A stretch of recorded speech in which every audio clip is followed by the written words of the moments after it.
कंदकोट में अमन अमान award programme Hindu panchayat पारां गुरुद्वारा मंदिर कंदकोट में मुनक़िद किया वियो। हिंदू बिरादरी तरफ़ां अमन एवार्ड प्रोग्राम में शिरकत लाइ आयल महिमाननि खे सिंधी अजरक पेश किया विया। SSP कशमोर कंदकोट मोहम्मद मुराद गांगरो, 15 इंचार्ज खलील लेगारी, सिकंदर पांवार ऐं फाइक खोसो अमन एवार्ड प्रोग्राम में शिरकत कई। SSP कशमोर कंदकोट मोहम्मद मुराद गांगरो खे सॼे ज़िले में पुलिस जी बहितरीन कमांडिंग ते हिंदू पंचायत तरफ़ां अमन एवार्ड सां नवाज़ियो वियो।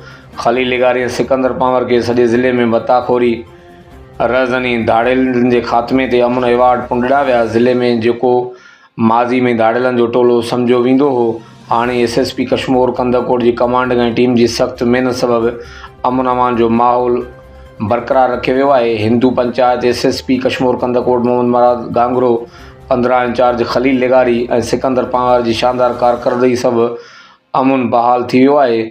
ज़िले पुलिस जी गश्त जी सख़्त महिनत सबबि हाणे बिना कंहिं हॿक जे कारोबार करे रहिया आहियूं। हिंदू पंचायत असां थोराइता आहियूं SSP कशमोर कंदकोट मोहम्मद मुराद गांगरो ऐं टीम खलील लेगारी ऐं सिकंदर पांवर जन पंहिंजी महिनत सां ज़िले खे ॾोहनि खां पाक करायो आहे।